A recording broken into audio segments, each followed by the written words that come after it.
Bonjour à tous et bienvenue sur le canal ZP des OAF Pontificaux. C'est vraiment un plaisir de m'adresser à vous aujourd'hui. Donc le but de cette séance d'information, c'est en fait de vous expliquer l'origine du projet des OAF Pontificaux, les raisons en fait qui poussent le comité à soutenir le projet, à aller de l'avant, et également en fait de vous détailler les prochaines étapes qui sont cruciales en fait à la réussite du projet. Donc, en fait, pourquoi est-ce que le comité avance dans ce projet-là? Il y a d'abord un premier constat qui vous a été expliqué par Henri sur le phénomène de la marée rouge et donc un peloton des zouaves chez les patriotes de Morialmé qui est très très nombreux et en fait qui génère un certain effet de monotonie en fait au niveau des spectateurs, et ça fait déjà en fait quelques années qu'on se pose des questions. Tiens, qu'est-ce qu'on pourrait faire pour redynamiser un petit peu cette partie-là, ou en tout cas faire quelque chose qui soit intéressant pour le public. Également, en fait, il y a eu pas mal de recherches historiques en fait sur le projet des OAF pontificaux. Vous avez peut-être vu déjà l'article du Patriote Morialmétois de décembre de l'année passée, qui montre en fait ici qu'il y a déjà eu en fait des OAF pontificaux à Morialmé, mais qu'il y a même eu coexistence en fait des OAF pontificaux avec les OAF français tels qu'on les connaît aujourd'hui. Et il y a eu d'autres de faits troublants en fait, comme par exemple le fanion de la dernière guérite en fait des OAV, qui en fait reprend les couleurs en fait pontificales et qui en fait sont un héritage en fait des OAF pontificaux à Morialmé. Et donc tous ces éléments-là, entre autres, nous ont fait en fait avancer dans le projet. Alors, les premières discussions en fait sur le projet ont démarré en 2018, avec un groupe, je veux dire, de marcheurs passionnés par le folklore et par les traditions, qui est venu nous trouver en nous disant tiens, est-ce que vous saviez qu'on avait marché en ZOAF pontificale à Morialmé, etc. Et donc on les a reçus en fait avec le comité, on les écoutait. On leur a demandé en fait d'avancer dans la préparation du projet parce qu'on trouvait qu'il y avait quelque chose d'intéressant. Maintenant, je pense qu'on n'était pas prêt à l'époque. Donc entre-temps, il y a eu pas mal de recherches qui ont été faites, notamment des recherches historiques sur les OAF pontificaux, des recherches historiques sur la marche de Morialmé et comment est-ce que finalement il y avait des OAF pontificaux qui avaient déjà en fait existé à Morialmé. On a entrepris pas mal de contacts avec d'autres groupes de ZOAF pontificaux, notamment avec le groupe des ZOAF pontificaux de Thouin, de la marche de Thouin, où on s'est renseigné un petit peu sur leur mode de fonctionnement, sur l'origine de leur peloton, etc. Et alors également, on a pris contact avec les louageurs de costumes de la région pour essayer de comprendre s'il y avait des uniformes qui étaient disponibles, et si oui, dans quelles conditions.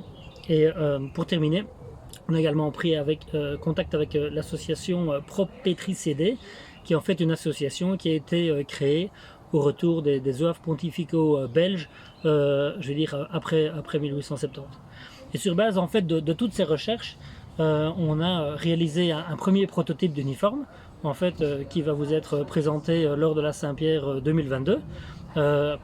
Prototype qui reprend en fait la plupart des origines historiques de l'uniforme original, mais également certaines adaptations en fait pour nos marches, qui sont des marches folkloriques.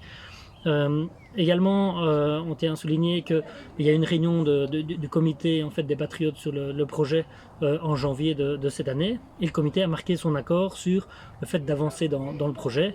Et dans ce cadre-là, on a organisé une première soirée d'information le 7 mai 2022 à la maison de village de Morialmé.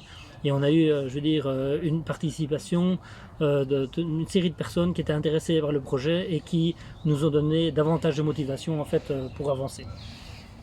Alors, dans la pratique, le comité souhaite recréer un sous-peloton en fait de ZOAF pontificaux au sein du peloton actuel des ZOAF actuels. Évidemment, ce ne sera pas pour 2022. Ce qu'on veut faire, c'est le recréer en fait en 2023. Et un des objectifs minimum qu'on s'est fixé, c'est d'avoir 18 marcheurs pour démarrer ce peloton. Alors évidemment, on se pose la question des uniformes, puisque comme je l'ai dit, il n'y en a pas qui sont disponibles à la location. Et en fait, les uniformes qui sont utilisés par les autres groupes dans les marches de l'Entre-Sambre-et-Meuse ne sont pas disponibles en prêt ou à la location. Et donc on est en discussion avec pas mal de personnes qui peuvent réaliser ces uniformes, et notamment avec les louageurs, et on est en train en fait d'évaluer les différentes formules qui sont principalement soit une formule d'achat pour les premiers marcheurs ou bien une formule de location via louageur comme on la connaît aujourd'hui pour le peloton des zouaves. Et très clairement, eh bien, on compte prendre une décision sur la totalité du projet en septembre de cette année, puisque c'est à ce moment-là qu'on va devoir réaliser, ou en tout cas commander en fait les premiers uniformes pour qu'ils soient disponibles pour la Saint-Pierre 2023.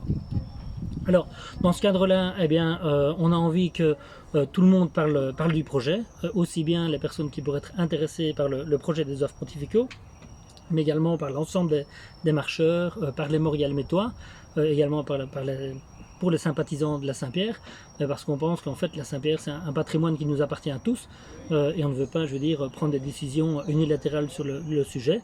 Et donc ces capsules vidéo faisaient partie finalement de cet exercice de communication qu'on voulait faire vis-à-vis de vous, en plus d'un deuxième article qui est paru dans le Patriote Morialmétois du mois de juin 2022, et également de la petite exposition qui va vous être proposée notamment lors de la remise des costumes et lors de la Saint-Pierre 2022 dans la maison de village où les patriotes vont établir finalement leur bar pendant toute la durée de la Saint-Pierre.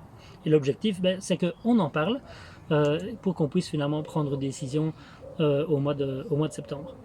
Alors évidemment, ce projet il est ambitieux, hein. On sait bien qu'on n'a pas touché aux uniformes à Morialmé depuis pas mal de temps. Maintenant, il est soutenu par l'entièreté en fait, du comité et du corps d'office.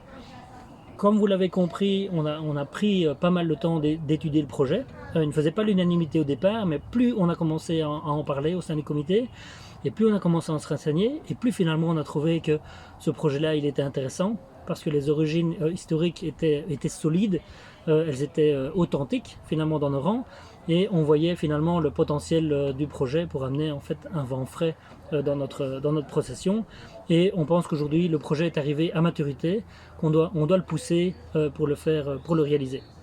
Également, je pense que c'est une évolution positive pour la marche, et comme vous l'avez compris, il est soutenu par l'entièreté d'une équipe dévouée.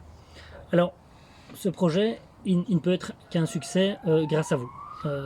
Évidemment, on prévoit de marcher en septembre 2023 et on pourra seulement applaudir le projet quand on verra ce sous-peloton qui défilera dans les rues de Morialmé. Pour ça, on a besoin d'un premier groupe de marcheurs, hein, comme je le dis, minimum finalement 18 soldats. Nous, ce qu'on vous demande, c'est de ne pas vous décider tout de suite, c'est de prendre le temps de réfléchir au projet, d'en parler avec vos amis, avec vos familles, etc.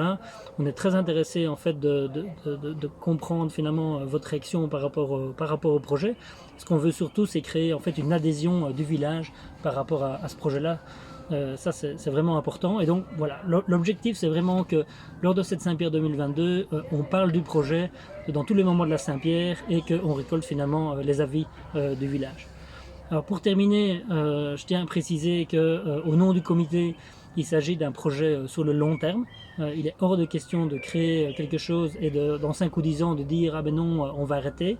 Non, c'est quelque chose qu'on veut pérenniser. Mais c'est vraiment une des conditions essentielles finalement par rapport au projet et aux décisions qu'on va prendre. Et alors en termes de prochaines étapes, évidemment il y a la Saint-Pierre 2022 hein, où on va en parler. L'étape suivante, c'est une soirée d'engagement qui aura lieu le vendredi 2 septembre à 20h30 à la maison de village de Morialmé, où en fait on va donner les informations finales pour les candidats qui souhaitent rejoindre le sous-peloton, et notamment sur la question des costumes. C'est à ce moment-là qu'on espère obtenir finalement l'engagement des premiers soldats et qu'on puisse prendre en fait les mesures pour la confection des premiers costumes. Donc voilà un petit peu, ça c'est l'objectif de ces capsules vidéo, c'est principalement de vous informer sous un format un petit peu différent. Et alors pour terminer ces capsules vidéo, puisque celle-ci c'était la dernière, je vous propose de trinquer à la santé des zouaves pontificaux, et selon leur devise, ils disaient voilà, à la santé du pape. Donc santé à vous, merci pour votre attention et à bientôt sur le canal ZP des zouaves pontificaux.